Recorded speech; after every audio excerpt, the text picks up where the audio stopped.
Hi everyone. GST के अंदर honourable supreme court of India की तरफ से एक बहुत इंपॉर्टेंट जजमेंट निकल के सामने आया है in case of armour security India limited के केस के अंदर। इस जजमेंट के अंदर ऑनरेबल सुप्रीम कोर्ट ने वेरियस एस्पेक्ट जो है जीएसटी एक्ट के उसके ऊपर डिस्कशन की है। जैसे मैं आपको बताऊं तो क्रॉस एम्पावरमेंट के प्रोविजंस है उनके रिगार्डिंग डिस्कशन की है। जो पैरेलल प्रोसीडिंग्स की जाती है सेंटर और स्टेट की तरफ से उसके ऊपर यहाँ पे डिस्कशन किया गया है। इसके साथ साथ जो जीएसटी एक्ट का सेक्शन 6(2)(b) है जो बात करता है कि अगर कोई प्रोसीडिंग्स इनिशिएट कर दी गई है ऑन सेम सब्जेक्ट मैटर तो एक बार अगर सेंटर ने शुरू कर दी तो वहाँ पे स्टेट कुछ नहीं करेगा, स्टेट ने कर दी तो सेंटर कुछ नहीं करेगा। इसके अलावा और भी काफ़ी सारे इश्यूज़ के ऊपर डिस्कशन किया है कि कोई भी शो कोज नोटिस हो उसके कंटेंट क्या क्या होने चाहिए। तो इस तरह से बहुत सारे मैटर के ऊपर डिस्कशन यहाँ पे इस जजमेंट के अंदर किया गया है। और अगर हम इसी एक ही वीडियो के अंदर इस पूरे जजमेंट को डिस्कशन करने की कोशिश करेंगे तो ये वीडियो काफ़ी ज़्यादा लंबी हो जाएगी। तो इस पर्टिकुलर वीडियो के अंदर हम इस पूरे जजमेंट को डिस्कस करने की जगह, इस पूरे 67 पेजेस के जजमेंट को डिस्कस करने की जगह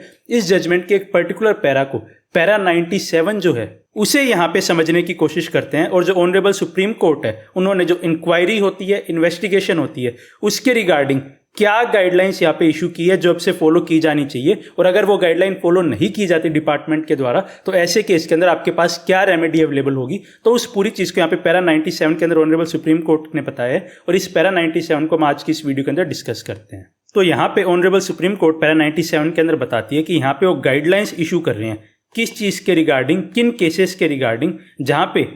कोई कमेंसमेंट हो गया कोई इंक्वायरी का या इन्वेस्टिगेशन का एक अथॉरिटी के द्वारा और जो दूसरी अथॉरिटी है वो इंक्वायरी या investigation on same subject matter के ऊपर अगर इनिशिएट करती है कोई दूसरी अथॉरिटी तो उसके रिगार्डिंग यहाँ पे एक गाइडलाइंस बात करेगी। मतलब कोई इंक्वायरी या इन्वेस्टिगेशन लेट सपोज सेंटर ने शुरू कर दिया तो उसके बाद क्या सेम सब्जेक्ट मैटर के ऊपर स्टेट की तरफ से इंक्वायरी इन्वेस्टिगेशन शुरू हो सकती है या फिर स्टेट ने शुरू कर दिया सेंटर से हो सकती है। तो उसके रिगार्डिंग यहाँ पे गाइडलाइंस ये बात करेगी उसको किस तरह से यहाँ पे डील किया जाएगा। तो ये यहाँ पे सबसे पहले बताते हैं कि कोई समन इशू कर दिया गया या फिर इवन शोकोज नोटिस इशू कर दिया गया किसी भी आइदर दी अथॉरिटी, चाहे वो सेंटर की तरफ से किया गया हो या स्टेट की तरफ से वो यहाँ पे शोकोज नोटिस या समन इशू किया गया हो। तो जो एसएससी यहाँ पे है वो यहाँ पे फर्स्ट इंस्टेंस के ऊपर ओब्लाइज्ड होगा। एसएससी को यहाँ पे सबसे पहले एसएससी के ऊपर ये ऑब्लिगेशन है कि वो समन से कंप्लाई विद करे, अपीयर हो वहाँ पे जाके उस अथॉरिटी के सामने। अगर वो सेंटर की तरफ से आया तो सेंटर के सामने जाके अपीयर हो या स्टेट की तरफ से आया तो स्टेट के सामने वो जाके अपीयर हो और जो भी वहाँ पे रिक्वायर्ड रिस्पॉन्स है वो वहाँ पे जाके फर्निश करे अथॉरिटी के सामने। इसके बाद ऑनरेबल सुप्रीम कोर्ट यहाँ पे बताती है कि वो ऐसा क्यों कह रहे हैं कि उस टैक्स पेयर को वहाँ पे जाके अथॉरिटी के बिफोर प्रेजेंट होना होगा, क्योंकि वो कहते हैं कि सिर्फ समन इशू होने से, मेयर इशुएंस ऑफ समन से कोई भी यहाँ पे चाहे वो अथॉरिटी हो चाहे वो यहाँ पे रेसिपिएंट हो, जो टैक्स पेयर यहाँ पे है वो असर्टेन नहीं कर सकता कि क्या यहाँ पे कोई प्रोसीडिंग इनिशिएट हो गई है या नहीं हुई। क्योंकि इस जजमेंट के प्रीवियस पैराग्राफ के अंदर ऑनरेबल सुप्रीम कोर्ट ने बात क्लियरली कही है कि समन से, सिर्फ समन इशू होने से यहाँ पे प्रोसीडिंग्स इनिशिएट नहीं हो जाती। तो मेयरली यहाँ पे समन इशू करने से आप ये बात नहीं बोल सकते कि कोई प्रोसीडिंग्स इनिशिएट हो गई है। तो सबसे पहले तो जाके टैक्स पेयर को जो भी अथॉरिटी की तरफ से समन आया है उनके बिफोर प्रेजेंट होना होगा। और यहाँ पे आपको स्पेशल ये भी ध्यान देना है कि ये पूरी की पूरी गाइडलाइंस जो सेम सब्जेक्ट मैटर के ऊपर अगर यहाँ पे इशू हुआ है समन दोनों अथॉरिटीज की तरफ से उसके ऊपर अप्लाई करेगी। सेम सब्जेक्ट मैटर को भी यहाँ पे इस जजमेंट के अंदर डिटेल के अंदर डिफाइन किया है, डिटेल के अंदर यहाँ पे डिस्कशन हुआ है। तो आप सेम सब्जेक्ट मैटर को भी देख सकते हैं कि सेम सब्जेक्ट मैटर का यहाँ पे एग्जैक्टली मतलब क्या है। इसके बाद ऑनरेबल सुप्रीम कोर्ट आगे ये बात बोलती है कि जब आप एक बार अपीयर हो जाएंगे अथॉरिटीज के सामने तो आपको पता लग जाएगा, जहां पे एसएससी अवेयर हो जाता है कि जो मैटर इंक्वायर किया जा रहा है या जिसके ऊपर इन्वेस्टिगेशन की जा रही है वो ऑलरेडी कोई इंक्वायरी या इन्वेस्टिगेशन का मैटर है कि किसी और अथॉरिटी के द्वारा उसी सेम सब्जेक्ट मैटर के ऊपर ऑलरेडी इंक्वायरी चल रही है या इन्वेस्टिगेशन चल रही है। तो ऐसे केस के अंदर एसएससी यहाँ पे क्या करेगा, राइटिंग के अंदर जो अथॉरिटी सब्सिक्वेंटली यहाँ पे इंक्वायरी या इन्वेस्टिगेशन शुरू कर रही है उन्हें यहाँ पे राइटिंग के अंदर बताएगा कि मेरे ऊपर इसी सेम सब्जेक्ट मैटर के ऊपर इसी सेम चीज के रिगार्डिंग दूसरी अथॉरिटी के द्वारा यहाँ पे इन्वेस्टिगेशन या इंक्वायरी की जा रही है। तो अब तक यहाँ पे बात आ गई कि जो टैक्स पेयर उसने अथॉरिटीज को इंटीमेट कर दिया कि मेरे ऊपर सेम मैटर के ऊपर यहाँ पे इंक्वायरी इन्वेस्टिगेशन चल रही है। तो अब इसके बाद जो अथॉरिटीज है वो यहाँ पे क्या करेगी, तो अथॉरिटीज सीधा उस एसएससी की बात को एक्सेप्ट नहीं कर लेगी कि जो एसएससी बोल रहा है वो बात सही है,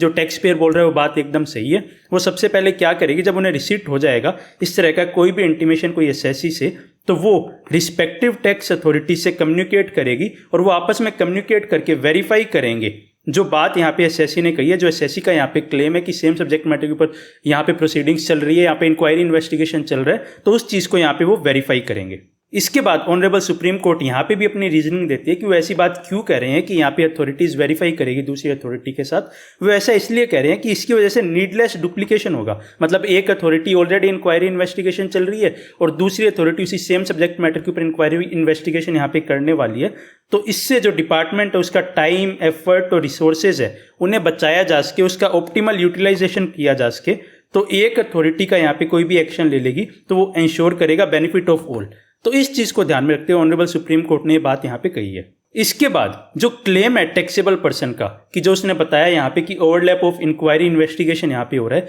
वो यहाँ पे अनटेनेबल पाया जाता है, मतलब वो सही नहीं पाया जाता है। तो यहाँ पे क्या हो रहा है कि एक्चुअली जो इन्वेस्टिगेशन की जा रही है टू अथॉरिटीज के द्वारा, वो डिफरेंट सब्जेक्ट मैटर से रिलेट करती है, एक ही सब्जेक्ट मैटर से रिलेट नहीं करती। तो ऐसे केस के अंदर ऐसा नहीं है कि जो अथॉरिटी है वो अपनी कंटिन्यू कर लेगी अपने आप इंक्वायरी इन्वेस्टिगेशन बिना टैक्स पेयर को इन्फॉर्म किए। अगर आपने एक बार इंटीमेट कर दिया, इवन आपका जो क्लेम है वो अनटेनेबल है, सही भी नहीं है, तो भी उन अथॉरिटीज को आपको बताना होगा कि आपका जो क्लेम है वो सही नहीं है। तो ऐसे के अंदर एक intimation to this effect along with जो रीजन है और ये स्पेसिफाई करते हुए कि एक डिफरेंट सब्जेक्ट मैटर है, वो यहाँ पे इमीडिएटली कन्वे किया जाएगा राइटिंग में टैक्सेबल पर्सन को। इसके बाद ऑनरेबल सुप्रीम कोर्ट यहाँ पे बताती है कि बाय डिफॉल्ट ऐसा नहीं माना जाएगा कि अगर सेंटर और स्टेट दोनों इन्वेस्टिगेशन कर रहे हैं तो वो यहाँ पे इन्वेस्टिगेशन नहीं कर सकते। बाय डिफॉल्ट जो टैक्स अथॉरिटीज है वो अपनी पावर के अंदर, अपने राइट्स के अंदर है, वो अपनी इंक्वायरी या इन्वेस्टिगेशन कंटिन्यू कर सकती है। कब तक? जब तक ये चीज एसर्टेन ना हो जाए कि जो बोथ अथॉरिटीज है वो एग्जामिन कर रही है आइडेंटिकल लाइबिलिटी जो डिस्चार्ज की जानी है,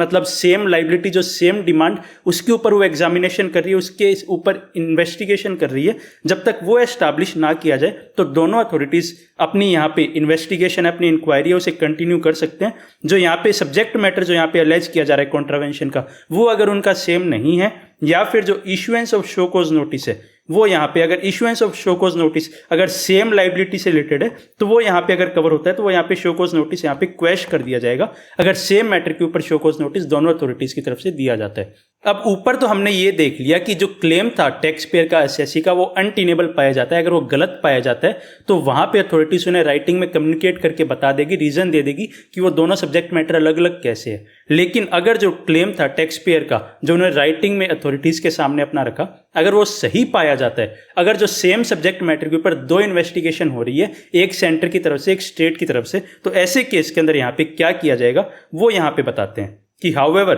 अगर जो सेंटर और स्टेट अथॉरिटी है जो भी केस है उसके अंदर ये चीज फाइंड करती है कि जो मैटर यहाँ पे इंक्वायर किया जा रहा है, इन्वेस्टिगेट किया जा रहा है दोनों अथॉरिटीज के द्वारा, वो ऑलरेडी सब्जेक्ट ऑफ इंक्वायरी और इन्वेस्टिगेशन है बाय अनदर अथॉरिटी, मतलब सेंटर और स्टेट में एक ने पहले ही शुरू कर दिया, दूसरी अथॉरिटी बाद में शुरू कर रही है, तो वो बोथ अथॉरिटीज आपस के अंदर डिसाइड करेगी, इंटर से वो डिसाइड करेगी कि कौन कंटिन्यू करेगा इस इंक्वायरी या इन्वेस्टिगेशन को। सबसे पहले उन्हें ऑप्शन दिया जा रहा है सेंटर और स्टेट को कि वो आपस में अंडरस्टैंडिंग के बेसिस पे ये डिसाइड कर ले कि अगर सेम सब्जेक्ट मैटर के ऊपर इन्वेस्टिगेशन चल रही है तो आगे उसे कंटिन्यू कौन करेगा, स्टेट करेगा या सेंटर करेगा। तो जब वो आपस के अंदर एक चीज डिसाइड कर पाते हैं कि स्टेट करेगा या सेंटर करेगा, तो ऐसे केस के अंदर जो दूसरी अथॉरिटी है जो उस इन्वेस्टिगेशन को यहाँ पे डिसकंटिन्यू कर देगी, उन्होंने जो भी मटेरियल उनके पास है, जो भी इंफॉर्मेशन उनके पास है, जो उन्होंने इंक्वायरी के अंदर कलेक्ट की है, जो भी इन्वेस्टिगेशन के अंदर उन्हें चीजें मिली है, वो अपना आगे फॉरवर्ड कर देगी जो दूसरी अथॉरिटी है जो उस इन्वेस्टिगेशन को आगे कंटिन्यू करेगी उसके पास।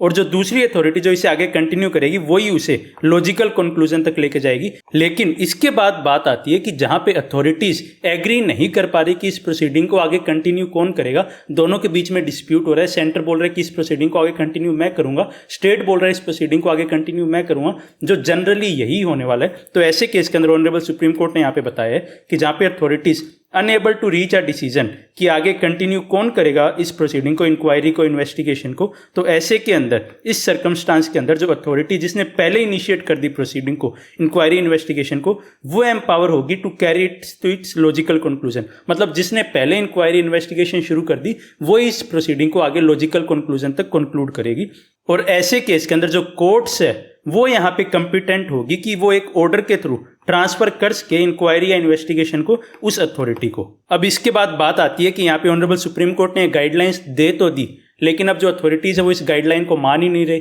आपने एक लेटर लिख दिया उन्हें राइटिंग के अंदर, फिर भी वो इसके ऊपर कुछ एक्शन नहीं ले रहे। तो अब ऐसे के अंदर आपके पास क्या रिलीफ अवेलेबल है, एक टैक्स पेयर के पास क्या रिलीफ अवेलेबल है, तो उस चीज़ को हम देखते हैं। अगर ऐसा पाया जाता है कि अथॉरिटी है वो कंप्लाई विद नहीं कर रही दीज अफोरमेंशन डायरेक्शंस को, गाइडलाइंस को, इन गाइडलाइंस को अगर वो नहीं मान रही, तो ऐसे के अंदर जो टैक्सेबल पर्सन है उसके पास ये ऑप्शन अवेलेबल होगा कि वो एक रिट पिटीशन फाइल कर सकता है। डायरेक्टली वो एक रिट पिटीशन फाइल कर पाएगा before the concerned high court under article 226 of constitution of India. Directly यहाँ पे tax payer honourable high court के पास जा सकता है, सेक्शन 226 की पावर यूज करके यहाँ पे वो रिट फाइल कर सकते हैं। तो ये यहाँ पे एक ऑप्शन टैक्स पेयर के पास दिया गया अगर अथॉरिटीज आपस में आपकी बात नहीं सुन रही, इस गाइडलाइंस को वो फॉलो नहीं कर रही। इसके बाद ऑनरेबल सुप्रीम कोर्ट यहाँ पे जो टैक्सेबल पर्सन है, जो असेसी है, उसके ऊपर भी यहाँ पे लाइबिलिटी डाल रही है कि वो जो भी अथॉरिटीज़ है उनके साथ पूरा कोऑपरेशन करे। उनके पास जो भी अगर उन्हें कोई समन वगैरह है तो वो एक बार जाके वहाँ पे प्रेजेंट जरूर हो। तो यहाँ पे टैक्स पेयर को भी बोला गया कि आपकी भी जो यहाँ पे ड्यूटीज़ है उसे आप प्रॉपरली फॉलो करें। आप ऐसा नहीं हो सकता इस गाइडलाइंस की आड़ के अंदर आप कुछ भी कर रहे हैं, आप इन सभी अपनी ड्यूटीज़ को प्रॉपरली नहीं निभा रहे। तो आई होप ये जो गाइडलाइंस ऑनरेबल सुप्रीम कोर्ट की तरफ से यहाँ पे आई है, उन केसेस के अंदर जहाँ पे एक ही चीज़ के रिगार्डिंग यहाँ पे इन्वेस्टिगेशन सेंटर भी करता था, स्टेट भी करता था, तो उस केसेस के अंदर यहाँ पे टैक्स पेयर्स को रिलीफ देंगे। एंड आई ऑल्सो होप कि हमारे इस डिटेल डिस्कशन के थ्रू ये जो पूरी नई गाइडलाइंस आई है उनके रिगार्डिंग आपको एक कंप्लीट क्लैरिटी मिली होगी और आप अपने फ्यूचर के अंदर, अपने केसेस के अंदर, अपने इंक्वायरी इन्वेस्टिगेशन के जो भी मैटर आपके पास पेंडिंग है उनके अंदर इन एडवाइजरी को, इस गाइडलाइंस को आप यूज़ कर पाएंगे। एंड आई ऑल्सो होप कि ये वीडियो आपके लिए हेल्पफुल रही होगी। So thanks for watching and stay tuned.